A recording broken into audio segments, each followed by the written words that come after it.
Shalom Aleichem. Une nouvelle année s'annonce? Bien sûr. Avec tout ce que l'on peut avoir cette année-ci, qu'on ne le perde pas avec la nouvelle année, au contraire, que cela se multiplie. Qu'est-ce que nous avons cette année en particulier, de très particulier, de unique dans le monde entier? C'est une année de Shemitah. C'est encore possible de tout gagner de la Shemitah. Et vous pouvez écrire un Proust-Boule, écouter les leçons pour expliquer à quoi correspond le Proust-Boule. C'est la récupération d'éventuelles dettes qui peuvent être annulées par l'année de, j'ouvre les guillemets, de Jacher, Shemitah. Mais en fait, nous allons garder les bénédictions de l'année de Shemitah, qui est marquée par cette bénédiction unique dans tout le Tanakh, dans toute la Bible. Il n'y a que la Shemitah qui bénéficie de ce cadeau qu'Hachem nous accorde, Vetsi viti el birkati. Et Hachem donne un ordre à sa bracha de s'installer dans le monde. Que veut dire il donne un ordre? La bracha n'a pas de libre arbitre pour recevoir des ordres. Mais cela signifie, nous avons été renvoyés du Gan Eden, du jardin d'Éden paradisiaque au début. On n'a pas mérité d'y être. Notre désobéissance a entraîné la décadence, la dégradation et la chute des valeurs de bonheur, de vérité et de bonté. Alors Hachem nous dit, si nous faisons Ve'afta l'reacha kamocha dans une année de Shemitah, où la fraternité, la cordialité, la bonté, elle est installée, alors toutes les malédictions sont rejetées et remplacées par l'autre. Le Eden, ce qui sera avec la venue prochaine de Mashiach, annoncé par Eliyahu Hanavi, eh bien, nous sommes au sortir d'une année de Shemitah, et ce serait merveilleux qu'elle s'installe, et que nous voyons à ce moment-là l'année 8. Après le 7, il y a la 8e année. La 8e année, c'est le symbole de Shmini Atzeret, la fête qui s'ajoute à la fin de Sukkot, et où il n'y a aucune mitzvah spéciale à faire. Il n'y a pas de loulav, il n'y a pas de etrog, il n'y a pas de shofar, il n'y a pas de matzah. Mais c'est quoi la mitzvah de la journée Shmini Atzeret? Se réjouir dans l'unité avec Hachem.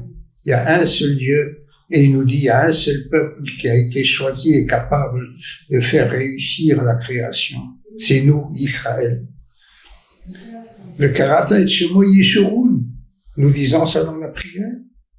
Hachem nous a appelé le peuple de la droiture, Yeshurun Yachar, et c'est la base de Israël, qui donnera en même temps Yachar Kel. Nous sommes les représentants de la droiture de Dieu et avec Dieu, et par ce Dieu qui est en nous et uni dans le monde, c'est la droiture pour l'univers qui en bénéficiera de ce que nous installons cela par la générosité, le chesed, la bonté, l'amour. Alors, la justice, le din devient un vrai din avec l'amour et la générosité, d'où le nom Israël, Yachar Kel, Shir Kel.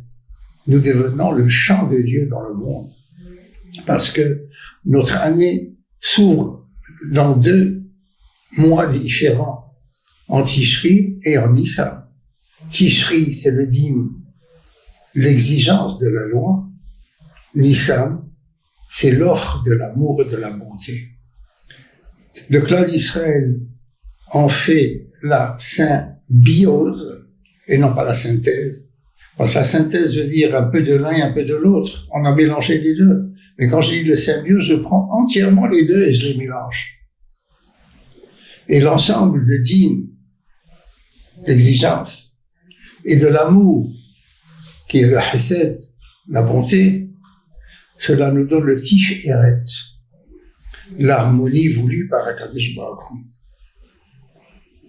Que le vrai et le juste soient bons et agréables, et que ce qui est agréable soit dans la droiture, la vérité, qui ensemble donne la justice qui comble les gens et qui n'est pas un carcan d'exigence, mais qui est le bonheur de vivre le droit.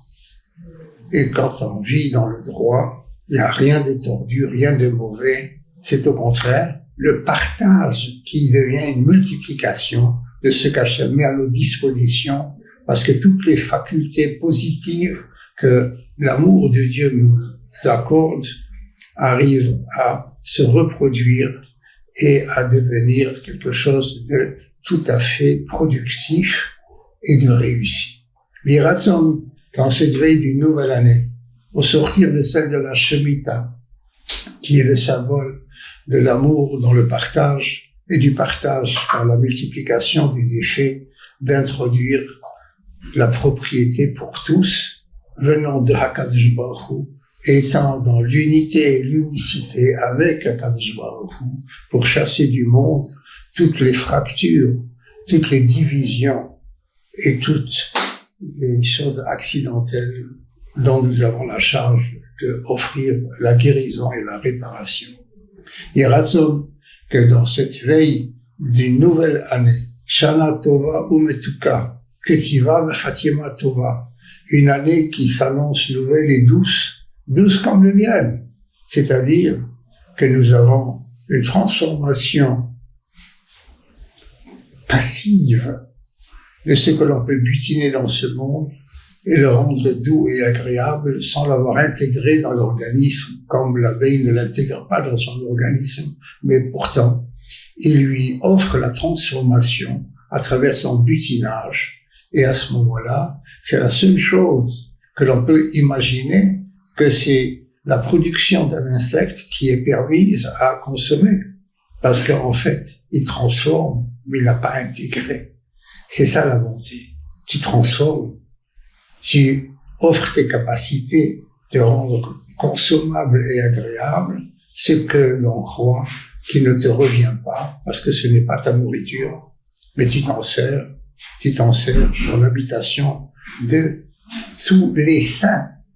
Vous écrivez ça E2SAIM et non pas pour tous les saints du monde, parce que les saints du monde n'ont pas besoin d'être piqués par la paille, mais ils renouvellent l'année par le symbole du miel. Shana Tova ou Metuka, c'est le Dvash. Eretz, Zavat, Halav ou Dvash. Et ceci est effectivement ce qui a l'air d'être une sécrétion d'un animal impur, mais qui produit la chose la plus douce que l'on peut avoir, parce que tout se ramène à être dans la douceur, pas simplement du sucre, mais de la transformation dans un miel, qui est un phénomène unique que dans le monde, on va être une sécrétion d'insectes qui est interdit à la consommation, cet insecte-là, mais il produit ce qui est le symbole même de ce qui est l'agrément de ce que l'on possède. Eretz Zavat Halav ou Dvash.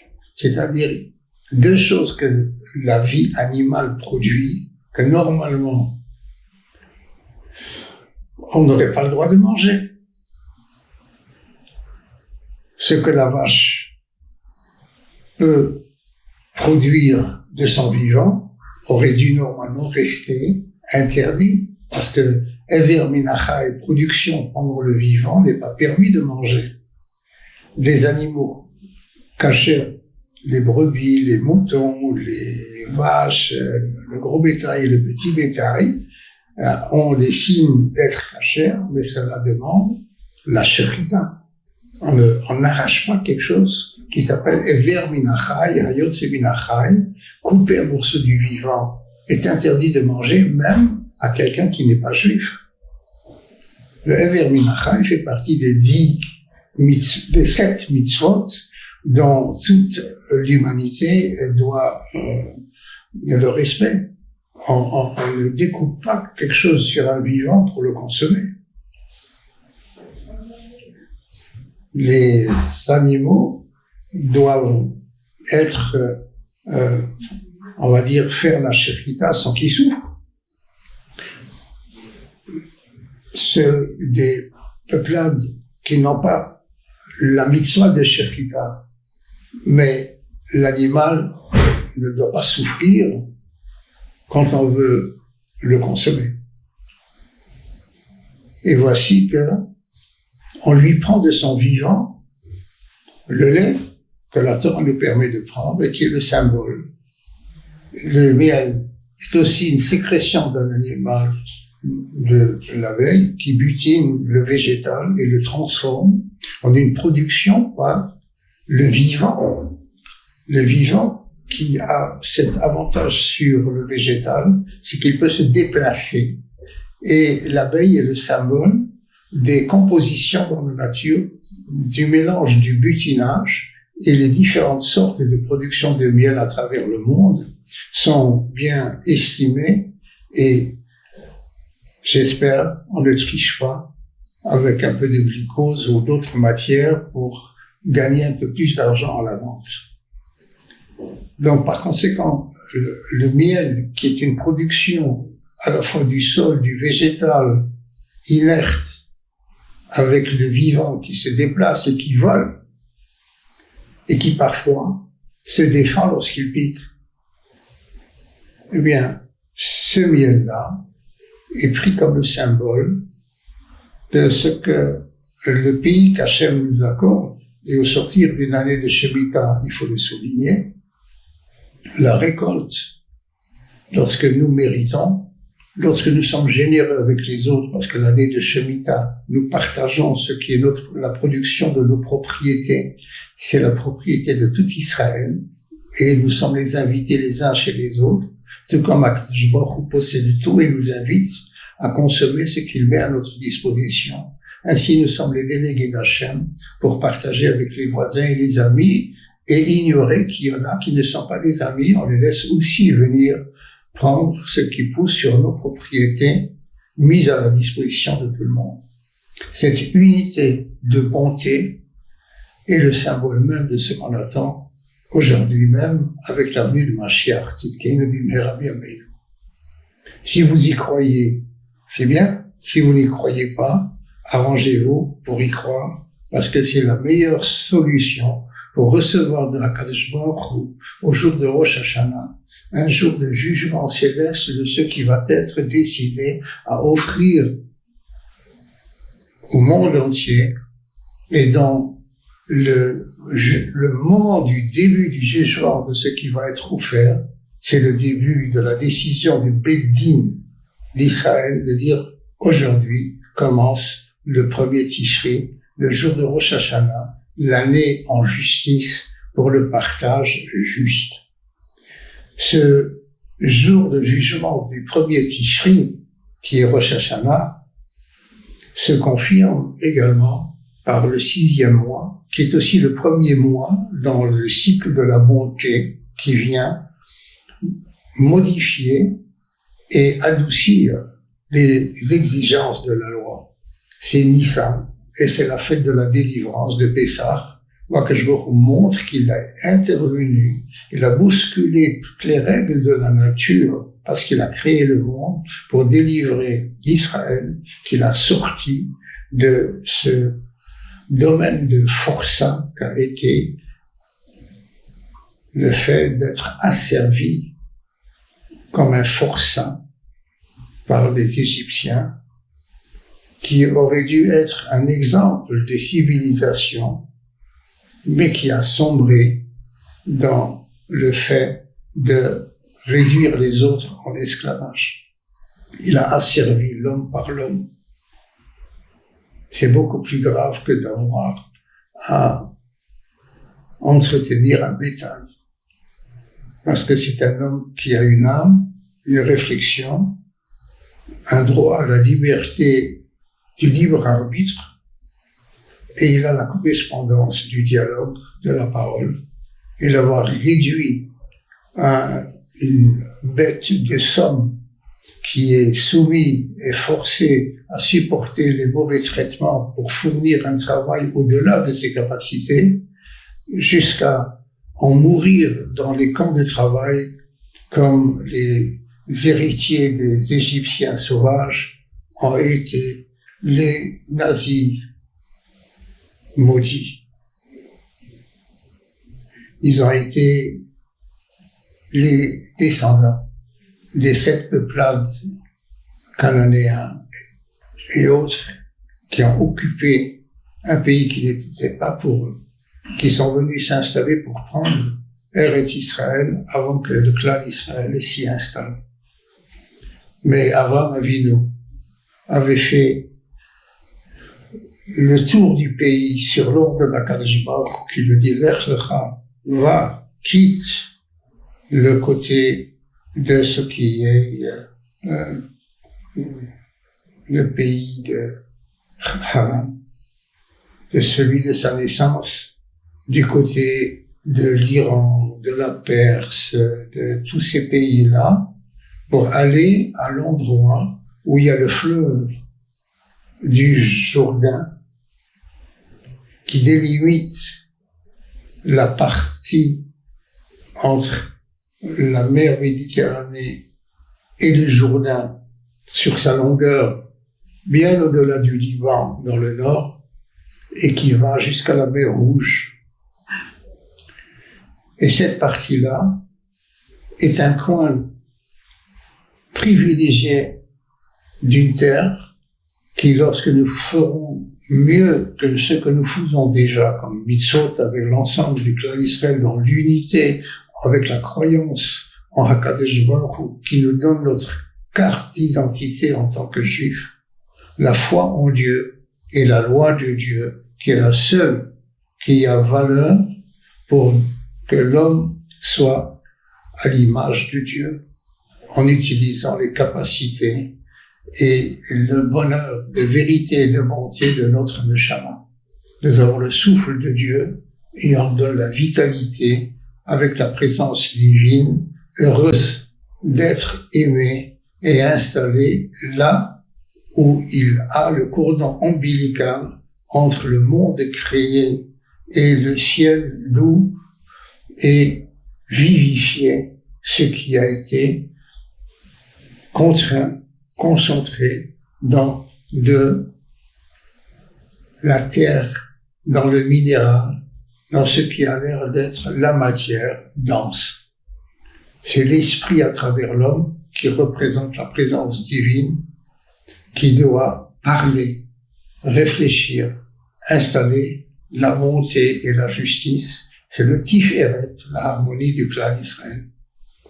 Voici le moment de Tishri, où c'est la loi de la justice qui prend valeur et vérité avec le programme de le mélanger avec la bonté, où Akadosh Baruch Hu délivre l'homme de tous les méfaits et le fait d'être inféodé à la méchanceté, capable de surgir d'un être humain qui utilise mal les capacités de la spiritualité qui en lui devient égoïste et mensongère. C'est là que Pessah est le véritable moment où Dieu nous prend en charge, nous installe en disant voilà, vous allez retrouver le Gan Eden si vous accomplissiez les lois de la Torah. Sinon, c'est un monde de justice. Mais cette justice, si vous voulez être juste envers vous et les autres, la justice que vous imposez aux autres, vous vous la imposez à vous-même pour savoir donner. Ça, c'est l'amour. Donner. Ça, c'est le chesed. Donner. Et alors, Hakadosh Baruch Hu donne pour que l'on puisse continuer à donner et à réussir la transformation qui nous est confiée. Vous voulez voir qu'est-ce qu'on fait en tout cas? Tout. C'est le mot kol. Je vais écrire kol. Kol. Il y a le tout, 2 lettres. Chaf, lamed.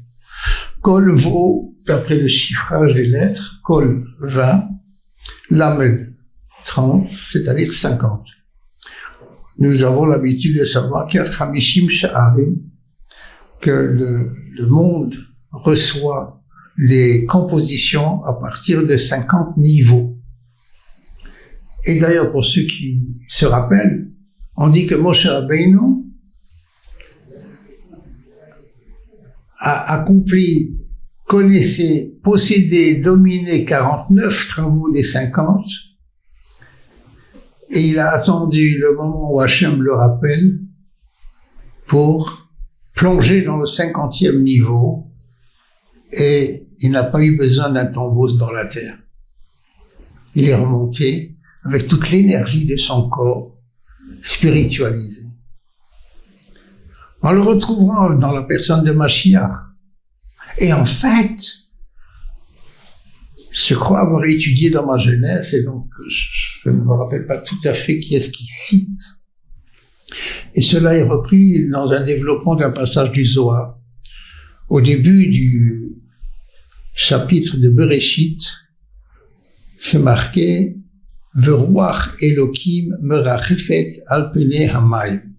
Dans l'ensemble de l'univers qui a apparu, il y avait une sorte de enveloppement d'eau, une eau supérieure. Il va y avoir une division entre les eaux supérieures et les eaux inférieures, qui sont la matérialité dans laquelle nous avons l'humidité, etc. Et Ruach, un esprit, et non pas des gouttelettes d'eau, un esprit pensant, plané sur l'ensemble de l'univers. Je crois avoir étudié dans ma jeunesse, et c'est une inspiration du Zohar, évidemment pour ceux qui ont pris l'habitude, que Ruach merachefet al penei hamayim, c'est un Ruach qui est l'application du souffle de Dieu qui est la Neshama. Il y a une Neshama qui était déjà au niveau d'un Ruach de ce que sera l'esprit qui dirige le corps humain, qui assiste à l'évolution à partir de Bereshit Bara, le jet de création de tous les éléments nécessaires, et il existe un Ruach, c'est-à-dire un souffle de Dieu de Neshama, qui est déjà ce qui sera l'esprit humain quand il entrera dans le corps humain, qui va assister à toute l'évolution de la création de Bereshit Bara, Elokim et Hashamam, etc., jusqu'au 6e jour, au moment où Akadosh Baruch Hu dira à ce souffle qui a assisté à toute l'évolution et qui a également été instruit du futur de son rôle à l'intérieur de ce monde, il dit, et maintenant, je vais te faire entrer dans ce corps qui sent ton souffle à toi, n'est que du minéral, et venant de la poussière, le corps retournera à la poussière lorsque l'âme ressortira avec son esprit, son souffle, son énergie de vie, et rejoindra l'amélioration à partir de ce qu'il a effectivement fait, agi pendant le stade où il était l'esprit moteur d'un corps inerte sans cet esprit-là. C'est-à-dire le Ruach merachefet al penei hamayim est le symbole de la plus grande des Neshamot qui sortira du souffle d'Hachem pour animer l'être humain. Alors ce souffle supérieur, c'est finalement la souche mère de ce qui est devenu dans le vivant Moshe Rabbeinu. Et Moshe Rabbeinu a rejoint son niveau sans être enterré, parce qu'il va revenir dans l'esprit qui a assisté au départ de la création et qui va réanimer un corps qui sera celui de Mashiach, pour nous faire entrer dans l'étape ultime du 8e jour, après un Yom Shekulo Shabbat, après une période de temps qu'on appellera entièrement shabbatique, c'est-à-dire avec une Shama Yetira en chacun qui aura augmenté de façon à retrouver un authentique Gan Eden réparé de tous les désobéissements qui auraient pu ne pas être faits, et nous aurions eu la poursuite de la vie au Gan Eden. Mais la désobéissance, la chute, a fait que le Kol, l'ensemble, s'est désagrégé. Nous sommes sortis du Gan Eden. Nous sommes ici en train de demander un retour vers ce Gan Eden pour avoir un 8e jour qui sera le vrai Shabbat des Shabbatot. Yom Shekolo Shabbat, un jour entièrement Shabbat, avec la venue de Mashiach qui nous ramènera à ce Gan Eden sur terre.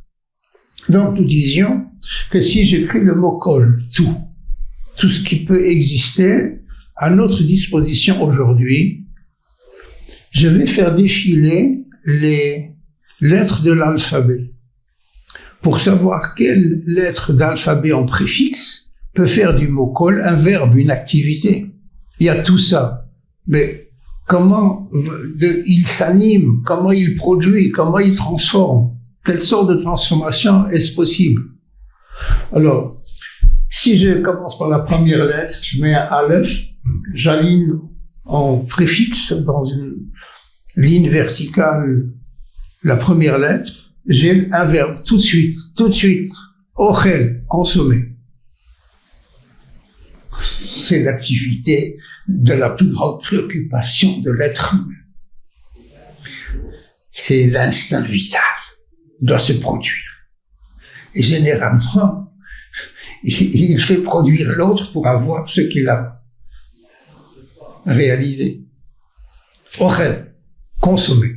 Oui?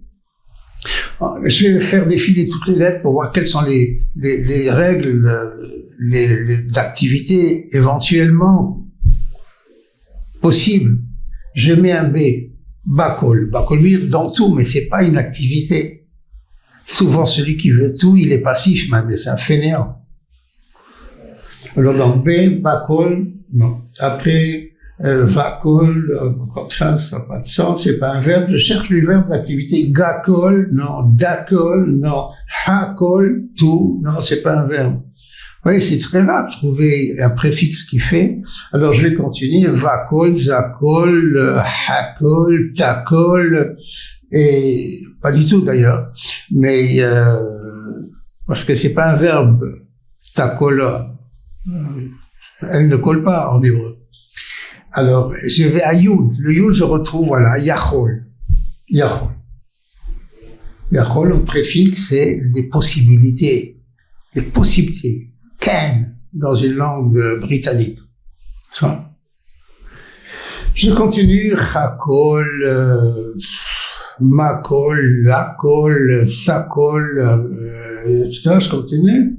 Et je cherche, je vais avoir Hakol, Sakol, Kouf, Kakol, non, ça ne marche pas, Rakol, Shin, Sakol, le Sechel. Et Taftakot. Donc, de tout l'alphabet qui défile, j'ai 3 lettres préférées qui font les actes essentiels de la vie. Achol, c'est il consomme. Yachol, il transforme. Il a des capacités. Sakol, c'est réfléchi. Il a un plan, une réflexion. Et ça fait Ish. Voilà l'être humain. Alors, les incapables ou les accidentés ont parfois 2 sur 3 ou 2,5 sur 3, mais avoir les 3 pleines, ça c'est Ish, l'être humain complet. Quand le texte utilise Ish Ivri, c'est pour dire c'est un homme complet avec la bonne utilisation de toutes ses capacités aux 3 niveaux. Au niveau de la consommation, de la transformation et de la réflexion, de conception. Nahon? En réalité, est-ce que je peux avoir quelque chose avec des suffixes? C'est tout vécu. Mais je veux maintenant en rajouter en suffixe, une rallonge. La TVA sur la bonne vie et la TVA de luxe, s'il vous plaît, en recherche. On va essayer. Si je mets là le à la fin, c'est pas le verbe. Mais je vais en avoir. C'est que si je mets Kol, et à la fin du Kol, qu'est-ce que je vais avoir?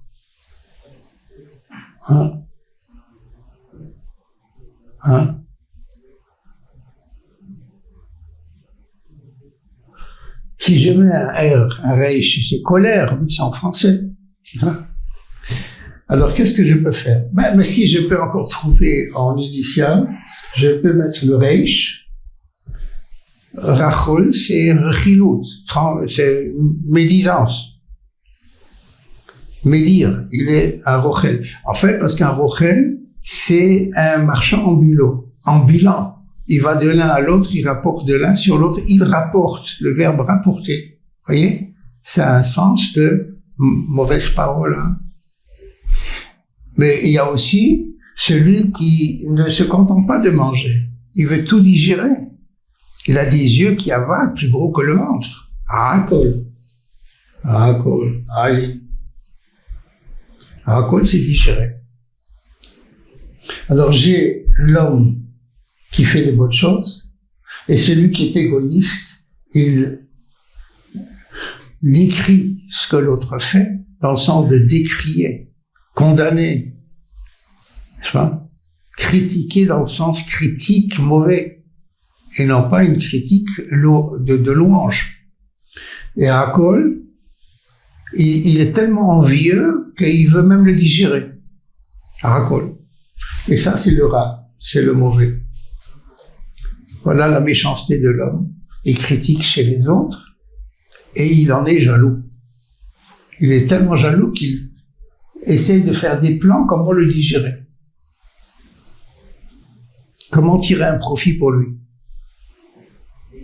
Et dans les 10 commandements, il y a le fait de ne pas être envieux, de ne pas chercher, programmer l'attribution de ce qui est à l'autre.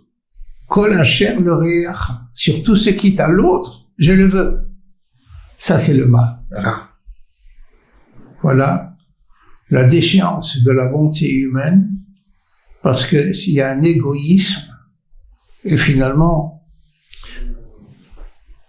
un fainéantisme, parce que c'est beaucoup plus facile d'essayer de prendre malhonnêtement, plutôt que de offrir et de donner, qui est le hesed, qui est la qualité de notre âme, donner. Hachem, il donne. Et quand je dis Hakel Akadosh, Dieu, il est saint, c'est qu'il sanctifie tout ce qu'il a créé pour nous le donner. Voilà la sainteté d'Hachem. Il se détache, comme je dis, j'ai sanctifié quelque chose. Hachem se détache de tout ce qu'il a créé pour le mettre à nos dispositions. Hakel Akadosh. Très peu de gens ont compris le Hakel Akadosh dans ce sens généreux. Et voilà justement notre attitude face à tout lorsque je deviens un homme saint, c'est-à-dire généreux.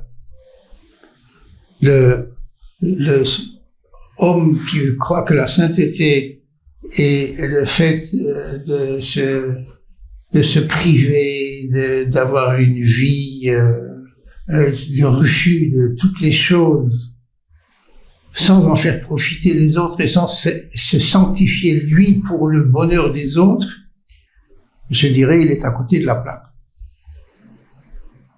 Il n'est pas à l'intérieur de l'identité juive. La sainteté, c'est la générosité, c'est la bonté, c'est le chesed. Voilà ce qui nous permet d'être un véritable ish et non pas celui qui veut critiquer les autres pour proposer mieux que ce qu'il est déjà, qui veut avaler l'autre pour montrer comment lui aurait fait de ce qui aurait été à lui si c'était à lui. Ça, c'est le rat, Reish Ayin. C'est pas la bonne utilisation des capacités et de l'esprit. Voici ce que nous pouvons trouver de la définition de l'homme qui est effectivement sur les 3 niveaux, le consommateur concret, celui qui a des concepts, Sachol, le Sechel, et qui met en chantier Yachol, les capacités de s'approprier et de donner, de concevoir et de produire. C'est ça, Naaseh Venishma. Nous commençons par agir et dans l'action, Nishma, on comprendra ce que l'on fait. Quel est l'exemple? L'exemple, tu as un fruit magnifique. Tu as les grenades. Tu le regardes, tu le coupes. Waouh! C'est magnifique. Il y a du rouge, il y a du blanc. Hein? Il se précipite sur ce fruit inconnu qu'il ne connaît pas. Il veut commencer à manger ce qui lui semble le meilleur. Le blanc, il va découvrir. Le blanc, il va le manger. C'est pas sûr qu'il va continuer. Il y a des graines dedans qui sont séparées, mais le blanc peut avoir un goût totalement indésirable. Mais c'est ce blanc-là qui maintient les grains. Et c'est le symbole de ce que nous allons manger à Rosh Hashanah. Et on dit l'homme juif, le moindre, est plein de mitzvot comme la grenade est pleine de grains. Mais il faut savoir que entre les grains, il y a quelque chose qui n'est pas du consommable, mais qui est l'activité de production et de conservation. Alors il faut savoir produire, protéger et garder à l'intérieur ce que nous avons de véritablement la production consommable qui est la valeur de ce fruit. C'est un fruit rare d'un symbole. La protection de l'écorce extérieure se retrouve à l'intérieur pour chaque particule de ce fruit. Ainsi devons-nous être dans les 613 mitzvot avec une protection spécifique à chaque mitzvah, à chaque graine qui nous détermine, qui nous compose. Il ne s'agit pas d'appliquer à une mitzvah le contraire de l'autre mitzvah. J'ai une mitzvah de faire tfilat kélim, de le plonger dans l'eau, mais gare à celui qui plonge ses tfilines dans le mikvé. Il a voulu les purifier. Et je crois qu'il lui faut un service spécial à celui-là. Parce que tout tombera à l'eau si jamais on le laisse faire.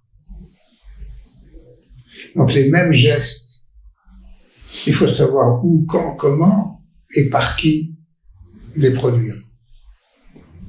Ainsi, l'éducation, l'enseignement, le chinour nous prépare à vivre sur deux niveaux.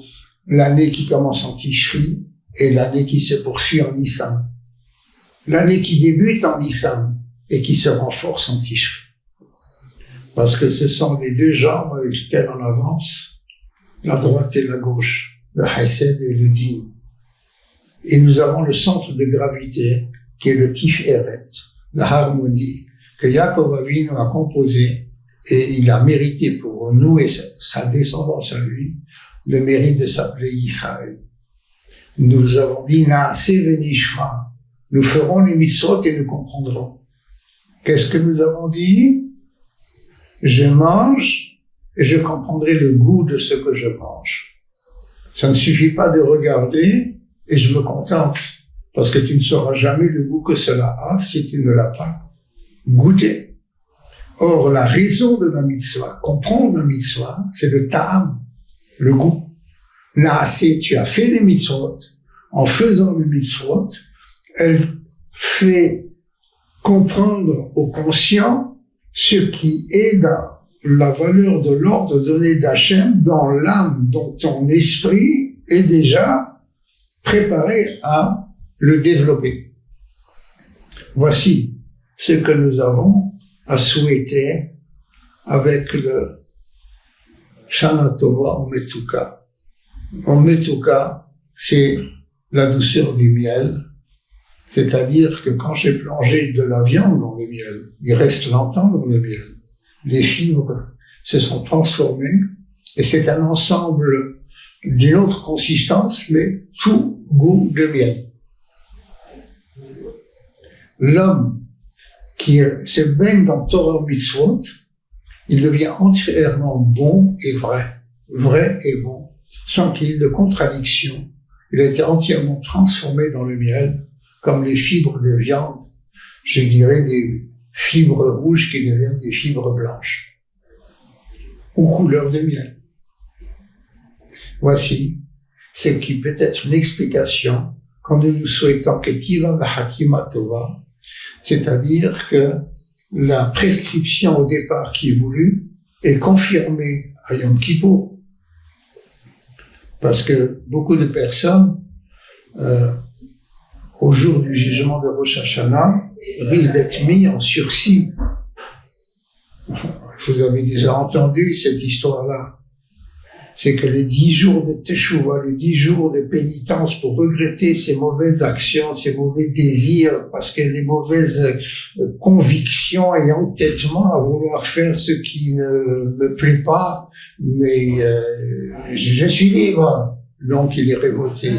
Le révolté n'est pas libre, tu vois? Non. Alors, lorsque Rosh Hashanah, il ne s'est pas véritablement engagé dans le but de la création. Alors il est mis en sursis pour faire Teshuvah. Et s'il a fait la Teshuvah, à Yom Kippour, le jugement donne un verdict d'où il recevra les avantages. Il est comme sur un escabeau avec une corde au cou en suspens de Rosh Hashanah à Yom Kippour. Il a fait tchouva, on lui enlève la corde, ce qui est sur le cou. Malheureusement, s'il n'a pas fait tchouva, on enlève l'escabeau. Alors je m'arrête pas en laissant la corde au cou, mais je dis que nous ayons les liens de bonté et de douceur pour que nous vivions une année avec l'ensemble du clan d'Israël dans l'unité du clan d'Israël. Hachem Echad Ushmo Echad, la Torah elle est une. Si je venais de Tunisie, c'est sans défaut que je dirais la Torah est une, n'est-ce pas? Mais quelle qu'elle soit, elle est internationale, elle est céleste, elle est merveilleuse. Étudiant, voulant la comprendre, c'est comme le fruit, il faut que je le goûte pour le comprendre. Là, c'est le nishma. Agissons bien, soyons modestes, et je ne dis pas fiers de notre modestie, parce que ça risque d'être une tricherie, mais soyons contents de vouloir faire la vérité qui s'impose à nous, et sachant que nous pouvons être encore plus vrais et plus bons que ce que nous sommes, et Rasson qu'Akadosh Baruch Hu fasse l'offre de son Gan Eden sur terre, avec une activité en bonne santé, avec une survie par rapport à ceux qui sont les forces vitales, sans maladie, sans opposition, sans harcèlement, sans être inféodés aux autres, mais que dans la liberté, nous composions une nouvelle unité qui est la totalité de la présence divine dans le clan d'Israël. Soyons véritablement les enfants de Dieu, les serveurs de Dieu, et alors à ce moment-là, HaKadosh Baruch Hu nous offrira le fait d'être considérés par toutes les nations et abolir toutes les antisémitismes, quels qu'ils soient, pour avoir un monde de gentillesse, de grande fécondité dans l'activité du bien, du bonheur, chesed, ve'emet, yachar, ve'tiferet. Bonne année, bonne longue vie, avec tout ce qu'il faut, comme il faut, et sans défaut.